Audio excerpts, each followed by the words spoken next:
What if you had the smartest Wi-Fi? If you did, it'd be Xfinity and it'd come with their best state-of-the-art equipment.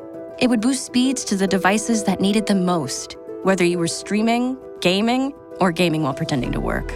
It would even power your mobile connection so you could bring faster, secure Wi-Fi speeds with you where you use it most. If you had the smartest Wi-Fi, everything would work together seamlessly to keep you connected. Xfinity. Imagine that. Restrictions apply. Hello, everybody, and welcome to the first edition of the Jayhawker Podcast of 2025. My name is Nate Bucati, and we are brought to you by Xfinity. Get the smartest Wi-Fi only from Xfinity. Imagine that. And we are kicking it off in perfect style because we got the quarterback of the Kansas Jayhawks, a man who just put up 500 total yards, more than any quarterback in all of college football so far this season. He got 16 touchdown passes on the year, which is second most in college football as well. Jalon Daniels joins us.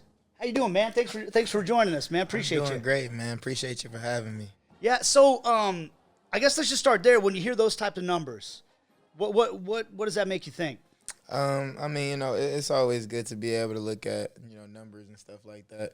But for me, my main objective every single game is to walk out with a win. And as much as the statistics offensively, we're very appealing to the eye. At the end of the day, we didn't score enough points to win the game. And I feel like there was a lot of little things in the game that, I feel like I was able to put up our team in a better position to be able to win that game. So, it's always cool to be able to look at the numbers, but I still look at the little things that I'm able to do better as a player.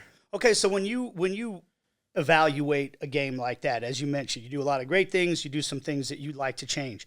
How much time do you spend focusing on those things that went wrong, and then do you flush them? Like, what's the process like as you get ready then for another game, because there's always another game coming? Yeah, 100%. I mean, I think the number one thing is to be able to I'm not really somebody that likes to look at all the good plays. Like, I let everybody else look at all the numbers, the touchdowns, the good runs, the good passes, the good routes that are being ran. I let everybody else take care of that because at the end of the day, those are things that I feel like we work on a day-to-day basis. So when we get on the field game day, those things are supposed to happen. But the things that aren't supposed to happen, which is the fumbles, the missed throws, the inaccuracies, those are little things that I'm able to control because I work those on a day-to-day basis. So I feel like I harp so much on the bad things that happen within a game that it doesn't really allow much time for me to be able to go look back at all the good things.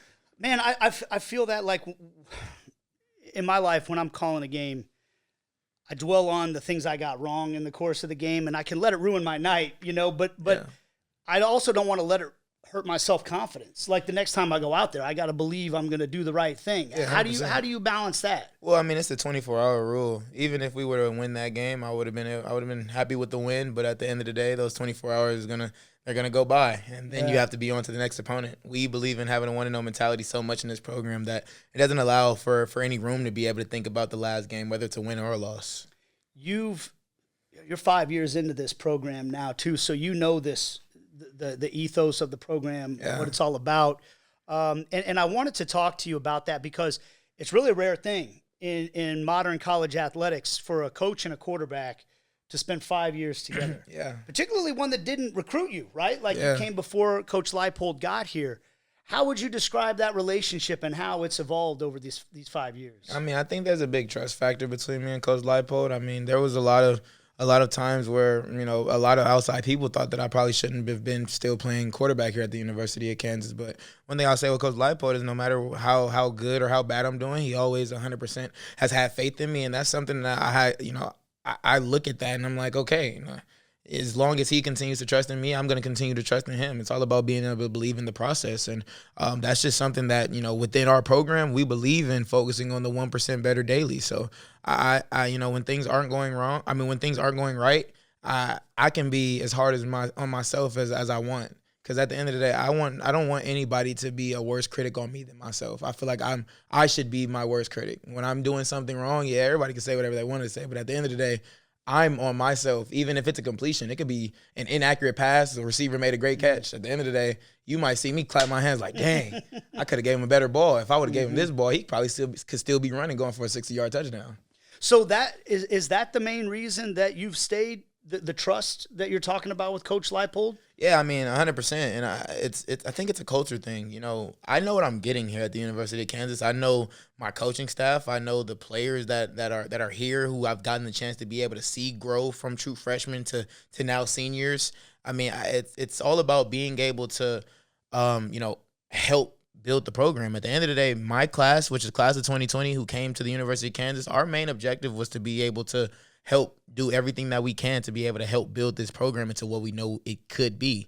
And to be able to say that, we've been able to leave a lot of bricks here and being able to help build the whole entire new stadium. There's a lot of bricks out there from former teammates from all the way from 2021 who have helped do a lot to be able to help build this program to where it's at today. Well, I'll tell you this, man, as an alum I spent 11 years as the sideline reporter for KU football back in the day.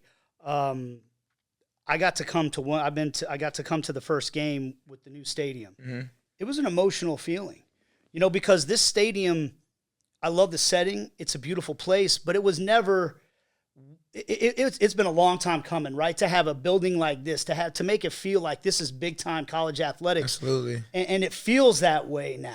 And that's got to be like, just as a fan, it was emotional for me. What's it like for you guys to know that not only do you get to play in something like this, but that you had a part in making it happen? Yeah, I mean, for one, it's wonderful. The facilities here, everything that we've gotten as far as the weight room, the new training room, the new meal room where we're going, the new stadium, being able to play on entirely new turf, being able to see all the fans all the way up there in the 300 section. I mean, it's beautiful. I mean, I don't think any of us could complain at all. We get to come out here every single day and enjoy playing the sport that we love, knowing that we have the full support of all the Jayhawk fans, but also the University of Kansas establishment. Everybody who's higher up being able to do everything that they can, such as Travis Goff, Chancellor Gerard. Everybody's doing as much as they can to be able to help our program continue to keep building. And when you feel that support from the outside, you continue to keep wanting to do everything that you can on a day-to-day basis to keep growing. So one of the things that you mentioned was that I know what I've got here, but you didn't know what your wide receivers were going to be like this year because you got a whole new group of guys, and they're transfers for the most part. I understand. Were you involved in the process of helping those guys decide to come to Kansas and all that? Like, what was that like watching these new players, the wide receivers you're working with now, come into the program? Yeah, well, I mean, I'll be the first to say every single wide receiver that transferred here over this past offseason, I watched every single reception that they had from last year.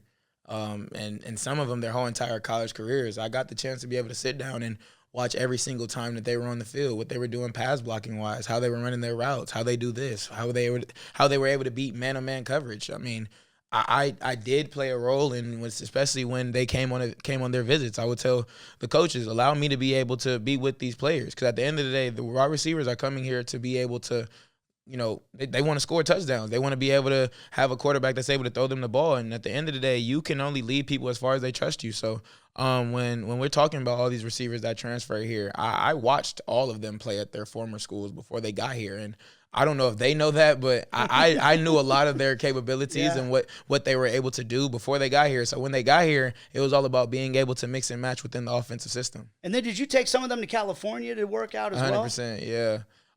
I took 7 wide receivers out to California with me during the 4th of July break. We spent the time in Bel Air for the week and got some work in with my quarterback coach back home. Spent some time out in Los Angeles and was kind of just vibing, just try to be able to be with each other as much as possible, especially since I didn't really get the chance to practice with them much during the spring. Did you see Will Smith while you were out there? We didn't see Will Smith, but we seen Marlon Wayans. Oh, yeah? While we were working out, Marlon Wayans works out with my trainer back home. So no kidding. We were just finishing our workout, and Marlon Wayans popped up, and we was like, is that Marlon Wayans? Did you get a picture with him or anything? We did. Yeah. We do have a picture with Marlon Wayans, but we also seen Lonzo Ball up there as well. Okay. Like, there was a lot of different names that you would know if we said it. By the way, Marlon Wayans is somewhere right now going, I saw Jalon Daniels, working out. That's pretty cool stuff. Okay, so you developed this chemistry. Right now, it appears clear that you and Emmanuel Henderson have a very good chemistry going. He's putting up big-time numbers. Yeah. What did you see in him when you were watching that film? Because he didn't have a lot of numbers, before he came here, and maybe what has clicked with him since he's gotten here? Well, I mean, yeah, you're right. He didn't really have a lot of numbers, a lot of receptions at Alabama, but the plays that I did see, I seen what his ability was. And, if you watch him go all the way going back to his high school film, he played running back in high school, and you got the chance to be able to see the speed that he comes with. Even when I first followed him on Instagram, I think his Instagram said speedster at ... Not knowing what university he was going to yet. But I was like, okay, so we got a speed guy. And one thing I will say is, ever since E-Man's gotten here, everything has been intentional with him. Everything he wants to do is with intent. JD, so when you watching film, JD, what you doing for the break? Can I pop up with you? JD, you going back home? All right, bet. Let's go get some work in while we doing this. Oh, what you doing for spring break? I went to spring break with E-Man. I went back home twice, and he came both times.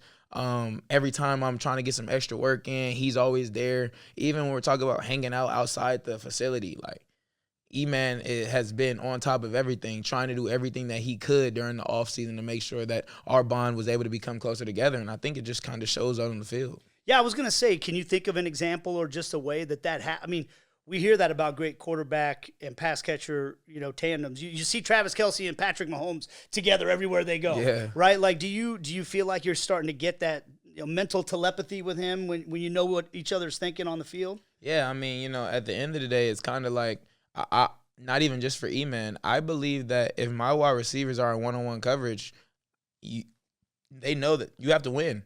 I have all the faith in the world in my wide receivers to go beat whatever DB is out there. I don't really care if it's Jalen Ramsey out there or Sauce Gardner and a whole bunch of NFL top cornerbacks out there. I have the trust in you to go win and go beat your man in a route. And the more that they feel that you have that trust for them, the more, no matter what situation, even if it is a route where they have to run somebody off to open somebody else off, they're going to continue to do that. And that's one thing I'll say about this wide receiver room. This is probably one of the most selfless wide receiver rooms that you'll be able to get because of how much they do for each other. What about the quarterback room? Yeah. We've gotten to see a little bit of Ballard. We got to see a little bit of Isaiah. What's it like being in that room on a day in, day out basis? It's such an amazing environment being with those two guys. Even though that we're all competing on a day-to-day basis, we do as much as we can to be able to help each other out. Like if I mess up on a play and I'm come back to the sideline, hey Isaiah, Cole, what did you see on that? Am I tripping? Did you see this, see that? Nah, JD, I see exactly what you seen. Maybe you probably could have did this, and that a little bit earlier. And I think that's just vice versa, like all the way around. At the end of the day, we're all going to try to do everything that we can to be able to help each other get better. Because in this game of football, like sad to say it, it's a next man up mentality. At the end of the day, if you're not the number one, you're not going to get a whole lot of reps. I remember being the number 3 guy behind Jason Bean and Miles Kendrick, and they did everything that they could to be able to help me grow as well. So it was just kind of about being able to maintain and keep fostering that type of energy around the quarterback room. And I think it's been like that every single year that I've been here. Okay, I saw you knock on wood like you did. You know as well as anybody that life, that it's next man up because you've had your injury, problems at times, and the game gets taken away from you all of a sudden. How different is your perspective on getting to go out there every Saturday because of what you've been through and having the game taken away from you temporarily from time to time? Yeah, especially since this is like officially my last year at the University of Kansas. Like the past 2 years, I was able to say it was my last year, my senior year, my redshirt senior year. But I knew that I still had another year of eligibility left, and I would be able to have the opportunity to come back if I pleased to. But like now, it's just everything that I'm going through on a day-to-day basis. I'm not taking it for granted. Every single snap that I get, I'm like, okay, I get to play another down of football. Even in practice, even in weight room, even in meetings. Like, I'll never get this meeting with these guys again. My college career is basically at the tail end of it, and come December, January, I will no longer be a Jayhawk. Like, I'll be an alum, but I will no longer be on the Kansas Jayhawk football team with a whole bunch of guys that I basically I grew up around. I came to the University of Kansas 17. I'm going to be leaving 23 years old, and that's kind of crazy to be able to think of it that way. But you don't want to spend time. You don't want to spend time wasting it. You don't want to sit here and be like, man, I wish I could have did this differently. Wish I could have did this, did that. The more you live in the moment and enjoy every single moment of it, go through every single emotion, the more it's just going to continue to keep building you as a man, building your character for all the situations that's going to come down the line. Because trials and tribulations are bound to hit at some point. No, it doesn't. It doesn't spare anybody. That's for sure. I got to think the young guys on this team are very lucky to have somebody like you to talk to tell them that message. Because when you're a freshman, you probably think you got forever. Right? Yeah, 100%. Like, it's going to be a long time while you're here, and you're probably trying to tell them it's going to go a lot faster than you think. It 100% does go a lot faster than you think. I mean, I knew that I had the ability to be able to do 4 to 5. I didn't think that I'd have the ability to be able to do 6. So, and even through these 6 seasons, it doesn't feel like it went by fast, but it definitely doesn't feel like 6 years. This past January, it was officially 5 years that I've lived in Lawrence, Kansas, and moved away from back home. So, yeah, like, it's going to go by. It's absolutely going to go by, and you don't want to spend your time, especially the earlier half, not doing everything that you can to make sure you're best prepared to be able to get on that field. Okay, so you were talking about your guys being able to beat one-on-one coverage. We saw you lined up out at wide receiver a couple times, and I heard there was a little trash talk. Yeah. How's Jalon Daniels' game in beating one-on-one coverage if it comes to that? Man, at the end of the day, the day got to end. Throw it up to 6, man. At the end of the day got to end. If you see 6 out there, he's open. Go ahead, throw it up. I'm ready to give me a touchdown. Have you played much wide receiver in your life? Absolutely not. I've never played wide receiver in my life, but I know every time I get out there, you're going to see a nice crispy route like I do. Okay. I work my releases in every practice when we practice these plays. So the wide receivers be trying to coach me up, and Coach C-Sam be trying to coach me up, and I'll be like, "You right, Coach." Go back to doing exactly what I was doing. So if you were a wide receiver, like, what's your number one strength? You know what I mean? Like, is it elusiveness? Is it your sticky hands? Like, what, your head fakes? Like, what? Yeah. What's the strength? Well, I'm not gonna lie. The quarterback room would hate to hear this, and I'm gonna keep it 1,000. I got the best hands in the quarterback room. Okay. And they said in their interviews, like, they was asked this question right before the season, like, who has the best hands? Cole wanted to say him, Isaiah wanted to say him. But we all know that I have the best hands in the quarterback room. So I definitely have the hands to do it. Okay. But I think I'm more of like a give me the ball in space type of guy. Yeah. Like, I'll run a hitch, break 2. All right, let's go. Yeah. No, your change of direction's good. I like to make people miss. That's one of the best parts about football. It's like, all right, DN thinks that he's rushing free. He got me. Last second move, and then he's broken, and now I'm trying to roll out. Oh, make him miss. All right, let's go get a first down. Dude, I feel like we're going to see it at some point this year. It's just a matter of when. So we're all going to be watching for it, when that day comes. Hey, I hope so, Coach Z. I hope you're hearing this, man. Go ahead, toss me that pill. Yeah. Hey, I want to say on behalf of Jayhawk Nation that it's been a thrill to watch your journey. What you've done for the school, the highs and the lows, what you've been through. To see you, as you taught me, you came here as a kid and you're leaving as a man, and you still got a lot to accomplish this year. But I just want to say congratulations on everything, and thanks a lot for the time. We appreciate having you and having a chance to get to know you a little bit better. Absolutely, man. I appreciate y'all for having me. Thank you to all of Lawrence, Kansas, and all of Jayhawk Nation for taking me in and basically treating me as if I was one of your own. I mean, coming in at 17 was not easy, moving from Los Angeles, California to Lawrence, Kansas, but you guys made the transition way easier than I thought it would be, and we in year 6, and we're going to go ahead and end it off with a bang. Big games to come for Jalon Daniels and the Kansas Jayhawks. So I'm going to take a line from him at the end of the show. Show got to end. The show got to end. So that's going to do it for this edition of the Jayhawker Podcast. We've been brought to you by Xfinity.